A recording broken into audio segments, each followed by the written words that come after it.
स्वागत है आपके अपने चैनल पीयू ट्यूटोरियल में। पिछली वीडियो में हमने अनुस्वार, अनुनासिक, विसर्ग, संयुक्त अक्षर, संयुक्त व्यंजन के बारे में जाना था। आज हम जानेंगे आगत ध्वनियों के बारे में, जिन्हें गृहीत ध्वनियां भी कहा जाता है। तो आगत ध्वनियां कौन सी है? अ, ज, फ। तो ये अ की बात करते हैं हम। ये क्या है? इसका उच्चारण जो है आ और ओ के बीच की ध्वनि के रूप में किया जाता है। इस अ का उच्चारण आ और ओ, ना तो इसका उच्चारण आ के रूप में करते हैं और ना ही इसका उच्चारण ओ के रूप में किया जाता है, बल्कि इन दोनों के बीच की ध्वनि के रूप में इसका उच्चारण किया जाता है। इसका चिन्ह क्या होता है? चंद्र। ये इसका चिन्ह होता है चंद्र। और इसका प्रयोग जो अंग्रेजी से हिंदी में आए हैं शब्द, उनके साथ किया जाता है। अंग्रेजी से हिंदी में जो शब्द आए हैं उनके साथ इसका प्रयोग किया जाता है, इस आगत ध्वनि का। कैसे शब्द देखें इसके? जैसे है डॉक्टर, डॉक्टर। तो ये शब्द जो है अंग्रेजी से हिंदी में आए, इसके साथ इस चिन्ह का, इस आगत ध्वनि का प्रयोग किया जाता है। इसको क्या बोलते हैं? ना तो इसको डॉक्टर बोलेंगे, ना ही डॉक्टर बोलेंगे, बल्कि उसके बीच की ध्वनि डॉक्टर, डॉक्टर। ठीक है। इसी तरह से बाल, चाक, काल, माल, इस तरह के शब्द जो होते हैं उसके साथ इस आगत ध्वनि का प्रयोग किया जाता है। फिर से देख लेते हैं एक बार।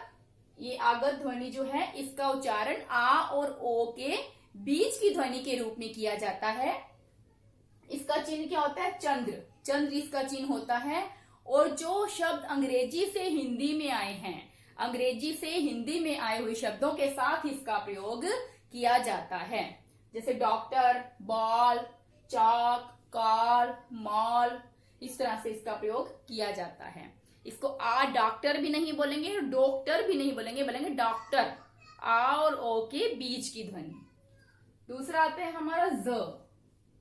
तो ज जो है वो अरबी फारसी के प्रभाव से प्रभावित होकर हिंदी में आए हैं। ज और फ दोनों ही जो आगत ध्वनियां हैं, जो गृहीत ध्वनियां भी कहा जाता है, ये जो है अरबी फारसी के प्रभाव से हिंदी में आए हैं। इसको बोलते हैं हम ज। ये नीचे बिंदु लगा हुआ है। ये नीचे बिंदु लगने के बाद ही क्या हो जाता है? ज। दो होते हैं, एक देखो ये होता है ज, इसको बोलते हैं हम ज। क्या बोलते हैं इसको? हम ज। और अगर हमने इसके नीचे ये बिंदु लगा दिया तो इसको हम क्या बोलेंगे? ज। क्या बोलेंगे? ज। तो देखो जैसे ये है, अगर इसका प्रयोग एक शब्द बनाएंगे, क्या बना? जरा। जरा का अर्थ क्या होता है? बुढ़ापा। और इसी तरह से ज का जरा, इस जरा का अर्थ क्या होगा? थोड़ा, जरा। तो इसका उच्चारण ज के रूप में, जैसे जमीन से बात करें हम, जमीन, जमींदार, जमींदार, बाजार, इस तरह से इस आगत ध्वनि जो है, जो अरबी फारसी के प्रभाव से हिंदी में आई हैं, इनका प्रयोग किया जाता है। इसका उच्चारण है ज। इसी तरह से ये है फ। जैसे बात करें हम फन, तो ये फन की बात करते हैं, तो इसका मतलब क्या होता है? सांप का फन। ये फन का मतलब क्या है? सांप का फन। इस तरह से अगर हमने इसके नीचे बिंदु लगा दिया तो इस फन का मतलब क्या हो जाएगा? इसका मतलब हो जाएगा कला। तो इस तरह से ये हमने आगत ध्वनियों के बारे में जाना। अब हम देखते हैं वर्ण विच्छेद। वर्ण विच्छेद के बारे में जानते हैं कि वर्ण विच्छेद क्या है। देखिए अब हम जानते हैं वर्ण विच्छेद के बारे में कि वर्ण विच्छेद क्या होता है। तो इस विच्छेद का क्या अर्थ है? वर्ण तो हमने जान लिया था, भाषा की सबसे छोटी इकाई वर्ण है, या जिन ध्वनियों का मुख से उच्चारण करते हैं उनका लिखित रूप वर्ण है। वर्ण विच्छेद। अब विच्छेद का शाब्दिक अर्थ क्या होता है? विच्छेद का शाब्दिक अर्थ होता है अलग करना। वर्ण विच्छेद करना, वर्णों को अलग अलग करना। विच्छेद का अर्थ है अलग करना। तो वर्ण विच्छेद वर्णों को, प्रत्येक जो शब्द है, शब्द के जो वर्ण हैं, तो शब्द के प्रत्येक वर्ण को अलग अलग करना क्या कहलाता है? वर्ण विच्छेद कहलाता है। ठीक है, इसे देखते हैं। शब्द के प्रत्येक वर्ण को अलग अलग करना वर्ण विच्छेद कहलाता है। तो ये हमारे पास कुछ शब्द हैं। इन शब्दों से हम क्या करेंगे? शब्दों के प्रत्येक वर्ण को हम अलग अलग करके लिखेंगे, यानी कि शब्दों का हम वर्ण विच्छेद करेंगे। हम इसमें दो चीजें करेंगे, वर्ण विच्छेद भी करेंगे और वर्ण विच्छेद से शब्दों का निर्माण भी करेंगे। वर्ण विच्छेद से शब्द भी बनाएंगे और शब्दों से हम वर्ण विच्छेद भी करेंगे। तो पहला हमारा देखो शब्द है कमल। अब कमल, इसका वर्ण विच्छेद कैसे करेंगे? तो क में से हम क्या करेंगे? ये क जो है वो पूरा है। कैसे पता लग रहा है हमें कि क पूरा है? क्योंकि इसके नीचे हलंत नहीं है। तो यहाँ हमने क के नीचे हलंत लगा दिया, यानी क हमने आधा कर दिया। क आधा करने का मतलब है कि हमने इससे जो अ स्वर है वो अलग कर दिया। हम उच्चारण करते हैं क क, तो देखो क बोलते ही पीछे अ की ध्वनि आ रही है क, तो इसमें यानी कि अ स्वर मिला हुआ है, तो हमने इसका अ स्वर जो है अलग कर दिया। ये बन गया हमारा, दोनों मिला के हमारा क्या बना? ये क बन गया। इसी तरह से अब हम म को भी अलग करेंगे, तो ये हमारा हो गया म। जैसे ही म से हमने स्वर अलग करना है, वैसे ही म के नीचे क्या लगा देंगे? हलंत लगा देंगे। इस तिरछी सी लाइन को हलंत बोलते हैं। हलंत लगा के हम इस म को आधा कर देंगे और इसमें से अ जो है वो हम अलग कर देंगे। म अब है ल हमारा। इस तरह से ल को भी हम विच्छेद कर देंगे, अलग कर देंगे ल। देखिए ये हमारा होता है क, ये होता है दोनों मिला के म और ये दोनों मिला के ल। टोटल क्या बन गया? कमल। तो जैसे ही हमने इसमें से स्वर अलग किया तो इसके नीचे हलंत लगा दी, यानी कि ये क आधा हो गया। इस तरह से हम क्या करते हैं? शब्दों के प्रत्येक वर्ण को अलग अलग कर देते हैं, उसको कहते हैं वर्ण विच्छेद। दूसरा शब्द है हमारा शमन। तो देखिए इसी तरह से इसको भी करेंगे शमन। श, इसमें से भी स्वर अलग कर दिया। इसी तरह से अब करेंगे म, और अब करेंगे इसी तरह से हम न। ये हमारा हो गया शमन। श, म और न, ये हमारा हो गया शमन। अब देखिए आवाज। अब इसमें देखो आ वा, अब इसमें आ स्वर मिला हुआ है, आ की आवाज आ रही है, तो मतलब इसमें आ स्वर मिला हुआ है। आ तो ऑलरेडी स्वर है। ये वा, तो वा में भी क्या है? आ स्वर मिला हुआ है। ये स्वर को यहाँ पे मात्रा के रूप में दिखाया गया है। तो देखेंगे ये आ, अब आ तो अपने आप में ही स्वर है। अब वा है, तो व में से हमने आ स्वर अलग करना है।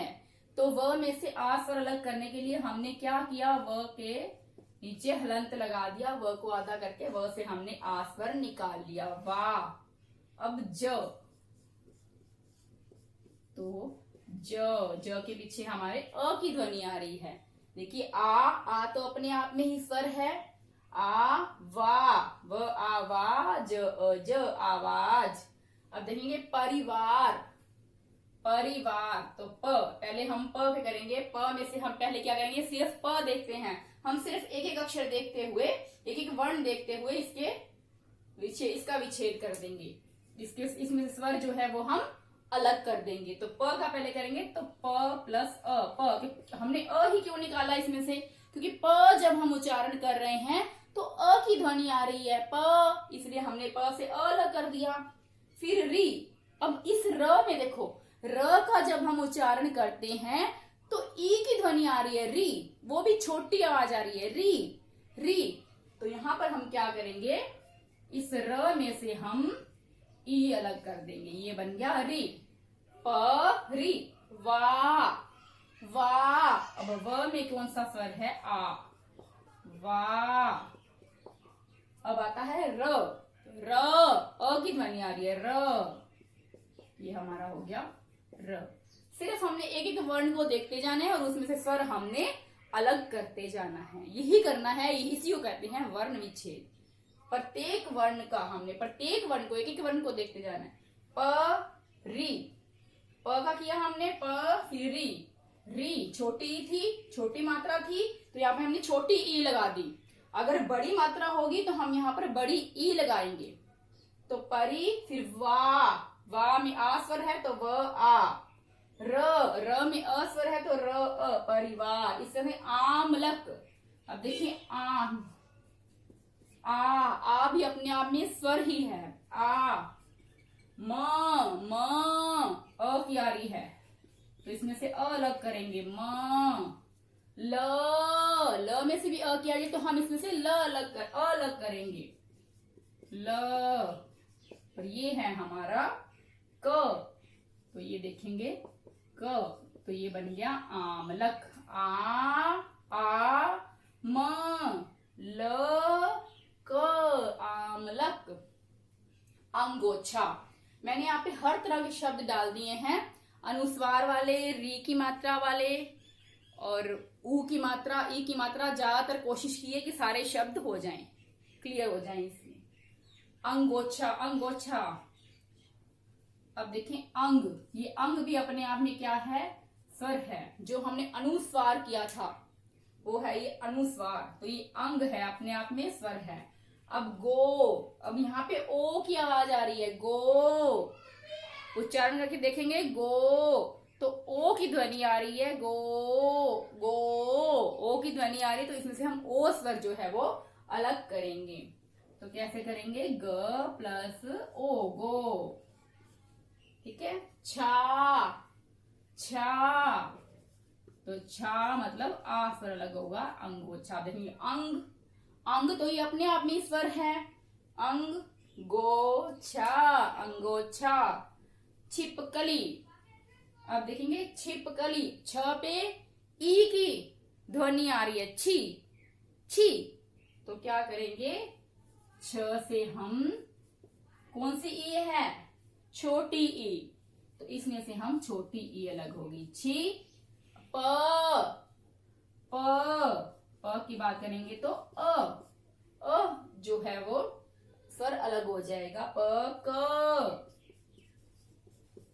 क, ली, अब ये बड़ी आ रही है, ली, तो क्या करेंगे, इसमें से ल में से हम बड़ी ई अलग कर देंगे। तो ये देखेंगे, छ ई छी, प क ल ई ली, छिपकली। इस तरह से हम वर्णों का विच्छेद करेंगे। मैंने देखा है कि बहुत से बच्चे ऐसे हैं जिनको वर्ण विच्छेद में बहुत ही दिक्कत होती है, समस्या होती है। इसलिए मैं बहुत ही आसान तरीके से ये वर्ण विच्छेद का टॉपिक समझा रही हूँ, ताकि किसी को वर्ण विच्छेद में दिक्कत ना हो, कोई समस्या ना हो। 46, तो छ छोटी ई है, तो ये हमने ई अलग कर दी इसमें से। छी, या, एक एक, मैं फिर कहे, एक एक वर्ण को बोल के उच्चारण करेंगे, एक एक वर्ण का, और देखेंगे उसमें कौन सी ध्वनि आ रही है, कौन सी मात्रा की आवाज आ रही है, तो उसी स्वर को हम उसमें से अलग करते जाएंगे। और जैसे ही वर्ण में से स्वर हम अलग करेंगे, वर्ण आधा हो जाएगा, यानी कि उसके नीचे हम हलंत लगा देंगे। या, अब देखो या, तो य में से हमने आ स्वर अलग कर दिया, या। ली, बड़ी ई है, ल, और ये हमने यहाँ पे लगा दी बड़ी ई। मैंने आपको बताया था कि स्वरों के लिए कुछ मात्राएं निर्धारित की, कुछ चिन्ह निश्चित किए गए हैं, चिन्ह निर्धारित किए गए हैं, उनको मात्रा के रूप में लिखते हैं व्यंजन के साथ। जब व्यंजन के साथ प्रयोग करते हैं स्वरों का, तो उन स्वरों को मात्राओं के रूप में लिखा जाता है। तो छी, या, ली, अब है स, 46। आनंद। अब देखेंगे आनंद, तो आ अपने आप में एक स्वर है, आ नंद। अब न के ऊपर क्या है, अनुस्वार, तो न से हमने क्या अलग कर देंगे, अनुस्वार, अंग अलग कर देंगे, नंग। द, ये है हमारा द, आनंद। ठीक है। आ नम के ऊपर, न के ऊपर क्या है, अनुस्वार, आ नंग। नंद, बोल के देखेंगे क्योंकि न के ऊपर अनुस्वार आ रहा है।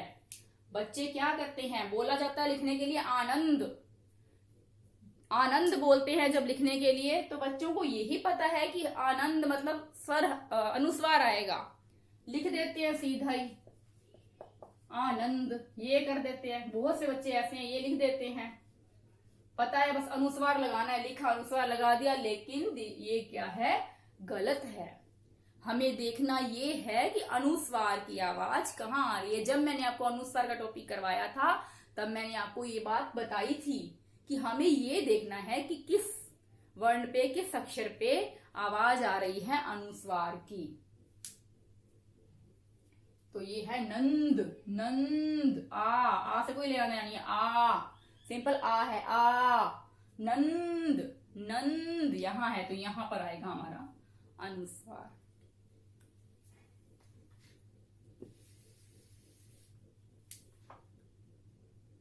तो ये हो गया आनंद। फिर आता है स्वच्छता। एक बात ध्यान देंगे, स्वच्छता। अब स्वच्छता जब हम लिख रहे हैं तो इसमें देखिए च आधा है, स आधा है, ये ऑलरेडी ही आधा है, ऑलरेडी इसमें स्वर जो है वो मिला हुआ नहीं है, ये बिना स्वर के है। तो इस वक्त ध्यान देंगे, इसमें हम अस्वर नहीं लगाएंगे क्योंकि ये आधा है, ये बिना स्वर के है। तो ये स है जो पहले से ही आधा है, लेकिन हम इसको लिखेंगे कैसे, स पूरा लिख के नीचे हलंत लगाएंगे। इसका मतलब भी क्या होता है, इसी तरह से दोनों तरह से लिख सकते हैं हम, ये भी होता है, ये भी होता है, लेकिन यहाँ पे वर्ण विच्छेद जब हम करते हैं तो लिख करके स को नीचे हलंत लगाते हैं, जो हलंत बताता है कि ये जो स है वो आधा स है। तो आधा स है तो इसमें से हमने कोई भी स्वर अलग नहीं करना क्योंकि इसमें स्वर है ही नहीं, ये बिना स्वर के है, स्वर रहित है, ये स आधा है स। व, अब व पूरा है तो व बोलते हैं, व तो अ की ध्वनि आ रही है तो इसमें से हम अ स्वर जो है वो अलग करेंगे। स्व, अब ये च आधा है, च भी क्या है, यहाँ पर स्वर रहित है, इसमें भी स्वर मिला हुआ नहीं है, तो यहाँ पर इसको च हम आधा लिखेंगे। इसमें से हमने कोई भी स्वर अलग नहीं करना क्योंकि स्वर रहित है, स्वर है ही नहीं इसमें। अब आता है छ, तो छ अ की आ रही है, छ अ स्वर अलग होगा, ता, ता, आ स्वर अलग हो रहा है, त, आ। देखेंगे स आधा है तो स से हमने कोई भी स्वर अलग नहीं किया। व, व, च आधा है, च से भी कुछ भी अलग नहीं होगा, स्वर रहित है ये। छ प्लस अ, छ, ता, त आता, स्वच्छता। देते कृपा, कृपा। अब क के नीचे क्या है, री, री है ये, तो इसको कैसे लिखेंगे, क आधा करेंगे, इसमें से री जो है वो हम अलग कर लेंगे, क्री, क्री, क्री, क आधा है इसमें, क्री, पा, प में आ का स्वर अलग कर देंगे, पा, कृपा, कृपा, कृप आपा, कृपा। परिश्रम, इसको देखेंगे एक बार क्योंकि इसमें श्र आ गया है और श्र हमने बात की थी कि श्र जो है वो क्या है, संयुक्त व्यंजन है। श्र जो है दो भिन्न व्यंजनों के मेल से बना हुआ है, श और र दो भिन्न व्यंजनों के मेल से बना हुआ है, तो श्र जो है वो संयुक्त व्यंजन है। इसको कैसे लिखेंगे, पहले हम एक बात करेंगे, प, सिर्फ प का करेंगे, प, तो प अ स्वर मिला हुआ है, प। अब री, री, री, तो र में छोटी ई अलग हो जाएगी, री।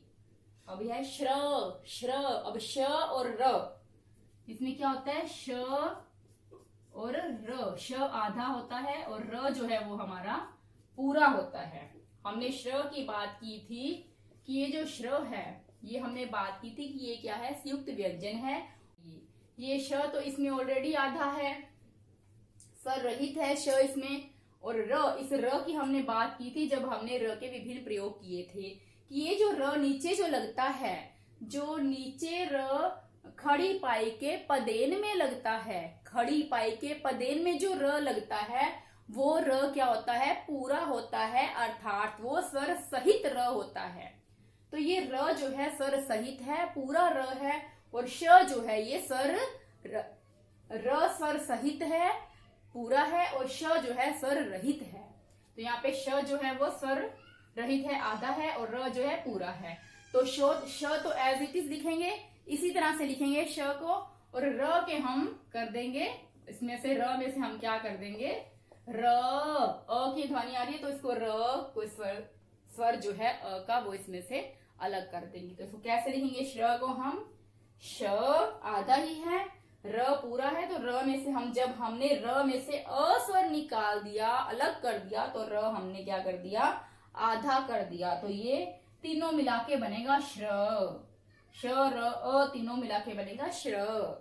अब आता है म, तो ये है म में अ का स्वर आ रहा है, म प्लस अ।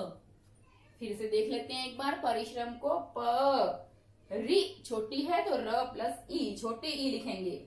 ये ध्यान रखना है कि अगर छोटी मात्रा लगी है तो यहाँ पर छोटा ही स्वर लिखा जाएगा। बड़ी मात्रा है, बड़े ऊ की है, बड़े ओ की है, बड़े ए की है, छोटे ई की है, तो ये ध्यान रखना है कि जो भी यहाँ पर मात्रा लगी है वही स्वर हम यहाँ लगाएंगे। अगर बड़ी ई की मात्रा है तो बड़ी ई लिखेंगे, अगर बड़े ऊ की मात्रा लगी है शब्द में तो बड़ा ऊ लिखेंगे, छोटे ऊ की मात्रा लगी है तो छोटा ऊ लिखेंगे। यानी यहाँ पर क्या है, व्यंजनों के साथ जो स्वर प्रयोग किए जाते हैं, फिर से देख लें एक बार, व्यंजनों के साथ जो स्वरों का प्रयोग किया जाता है वो मात्रा के रूप में किया जाता है, क्योंकि स्वरों के लिए कुछ चिन्ह निश्चित होते हैं, उन्हें क्या कहा जाता है, मात्राएं कहा जाता है। तो स्वर व्यंजनों के साथ जो हम स्वर लगाते हैं वो मात्रा के रूप में लगाते हैं, और जब इसका हम वर्ण विच्छेद कर देंगे तो हम इन्हीं मात्राओं को वापस स्वरों के रूप में बदल देते हैं। यानी बड़ी ई की मात्रा है तो बड़ी ई यहाँ लिख देंगे, छोटी ई की मात्रा लगी हुई है तो उसको हम छोटी ई लिख देंगे। दोस्तों आज की वीडियो में बस इतना ही। आज हमने किया है वर्ण विच्छेद, अगली वीडियो में हम करेंगे वर्ण विच्छेद से शब्द कैसे बनाएं। वर्ण विच्छेद से शब्द बनाना सीखेंगे अगली वीडियो में। आशा करती हूँ आपको वीडियो पसंद आया होगा। यदि आपको वीडियो पसंद आया तो प्लीज लाइक करें, दोस्तों के साथ शेयर करें, और चैनल को सब्सक्राइब करना ना भूलें। दोस्तों ये वीडियो कैसी लगी प्लीज कमेंट बॉक्स में कमेंट करके जरूर बताएं। धन्यवाद दोस्तों।